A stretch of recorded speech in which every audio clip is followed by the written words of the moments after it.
Style. Style is the answer to everything. Style. Hello guys, आज हम अपना एक नया टॉपिक स्टार्ट करने जा रहे हैं चैप्टर नंबर 1 से ही, जिसका नाम है इंट्रोडक्शन टू फोर्स। फोर्स का मतलब क्या होता है? पुश और पुल ऑन द ऑब्जेक्ट, मतलब किसी ऑब्जेक्ट पे पुश करना और पुल करना फोर्स कहलाता है। फोर्स हमारी एक वेक्टर क्वांटिटी होती है। वेक्टर क्वांटिटी का मतलब जिसके अंदर मैग्नीट्यूड हो और डायरेक्शन हो। फोर्स एक्चुअली हमारे दो टाइप के होते हैं, एक्सटर्नल फोर्स और इंटरनल फोर्स। एक्सटर्नल फोर्स वो फोर्स होती है जो हमारी फोर्स, जो हम अपनी बॉडी के मूवमेंट्स कर रहे हैं, उस मूवमेंट को रजिस्ट करे बाय एक्सटर्नल फोर्स। मतलब अगर मैं अपनी बॉडी का फ्लेक्शन और एक्सटेंशन करा रही हूँ तो ग्रेविटी, वाइंड और वाटर, मतलब कि जब मैं अपनी बॉडी का फ्लेक्शन एक्सटेंशन मूवमेंट कराती हूँ तो ग्रेविटी एक ऐसी एक्सटर्नल फोर्स है जो उसको रजिस्ट करने में हेल्प करती है। एक्सटर्नल फोर्स का काम ही ये होता है, फैसिलिटेट करना और रजिस्ट करना मूवमेंट। अब मैं बात करती हूँ इंटरनल फोर्स के बारे में। इंटरनल फोर्स का मतलब होता है जो मेरी बॉडी के ऑन स्ट्रक्चर से अराइज होती है, जैसे कि जॉइंट, लिगामेंट, मसल्स। मतलब कि जब मैं फ्लेक्शन एक्सटेंशन जैसे मूवमेंट कराती हूँ, जो इस मूवमेंट को हेल्प कराने में मेरे बोन्स, लिगामेंट्स, टेंडन्स, मसल्स जो फोर्स अप्लाइड कर रहे हैं, इस फोर्स को जनरेट करने के लिए, इस मूवमेंट को कराने के लिए, वो होता है मेरा इंटरनल। अब मैं बात करने जा रही सेंटर ऑफ मास और centre of gravity. Centre of mass और सेंटर ऑफ ग्रेविटी एक ही चीज़ होती है।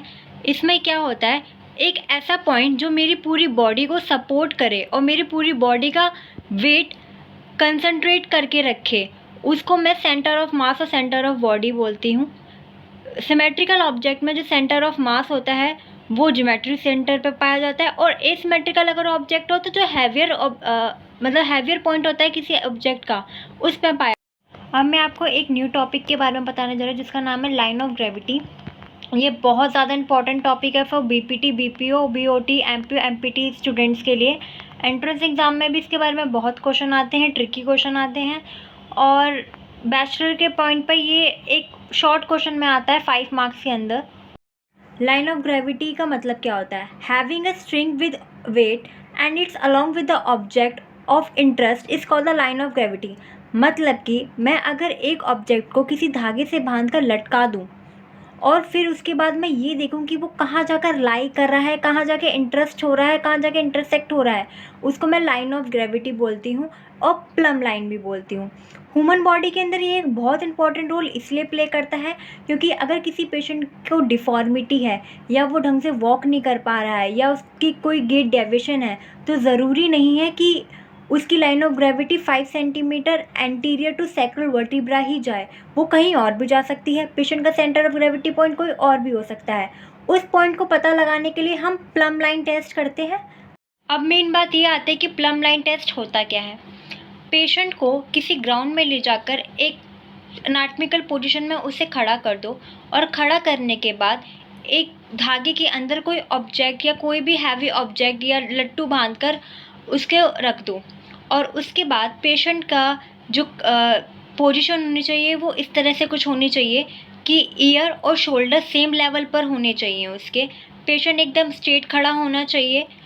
उसके बाद मैं लाइन ऑफ ग्रेविटी को, मतलब उस धागे को पेशेंट के ईयर और शोल्डर के लेवल से ले जाते हुए उसके फुट तक लेकर जाऊंगी, और जब मैं उसके फुट तक लेकर जाऊंगी तो मैं क्या देखूंगी, उसका सेंटर ऑफ मास कहाँ है।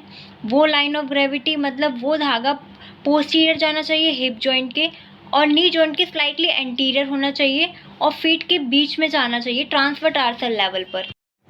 तो मैं एक नया टॉपिक स्टार्ट करने जा रही हूँ जिसका नाम है segmental centre of gravity.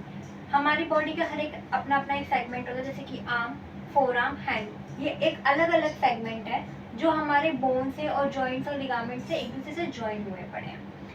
Her segment का अपना एक अलग सेंटर ऑफ ग्रेविटी होती है, अलग एक सेंटर ऑफ मास होता है।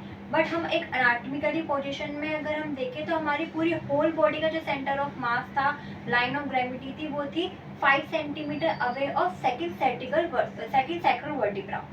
अब मैं अगर बात करूं कि मेरा आर्म का सेंटर ऑफ ग्रेविटी क्या होगी, फोर आर्म की सेंटर ऑफ ग्रेविटी क्या होगी, और हैंड की सेंटर ऑफ ग्रेविटी क्या होगी, एक स्पेसिफिक लोकेशन की अगर मैं साइंटिफिक बात करूं, एक स्पेसिफिक मूवमेंट की मैं बात करूं, तो क्या होगा, अगर मैं अपने हैंड में लेकर चलूं तो मैंने आपको बताया था अपनी बॉडी का अपना एक अलग सेंटर ऑफ ग्रेविटी और लाइन ऑफ ग्रेविटी होती है। मेरा ये हैंड है, हैंड का ग्रेविटी ऑफ आर्म, ये मेरा हैंड है, हैंड का gravity of arm, gravity of foam arm और ग्रेविटी ऑफ हैंड, इन तीनों का अगर मैं सेंटर ऑफ ग्रेविटी निकालूं तो कहाँ है? तो मैं बता सकती हूँ कि आर्म का सेंटर ऑफ ग्रेविटी यहाँ है, फोर आर्म का यहाँ होगा और हैंड का यहाँ होगा।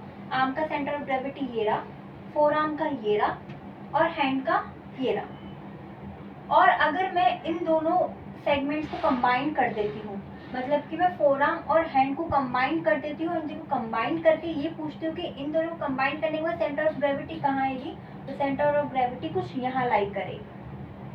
और अगर मैं इन तीनों को कंबाइन करके पूछूं कि इन तीनों को कंबाइन करने के बाद आर्म, फोर आर्म और हैंड को कंबाइन करने के बाद सेंटर ऑफ ग्रेविटी कहाँ आएगी, तो सेंटर ऑफ ग्रेविटी मेरी यहाँ लाई करेगी।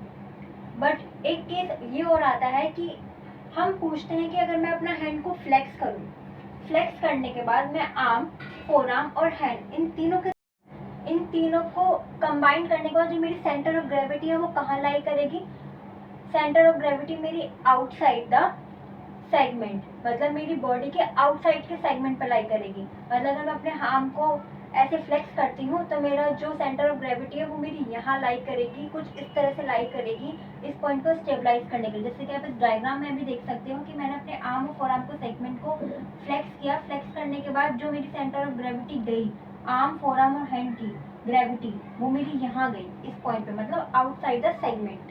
अगर मैं ऐसे इसको फ्लेक्स करती हूँ ये मेरी ग्रेविटी यहाँ जाएगी। एक चीज़ और है कि इसमें मैग्नीट्यूड होता है वो चेंज नहीं हो सकता, लेकिन सेंटर ऑफ ग्रेविटी कहीं पर भी चेंज हो सकती है। Thank you.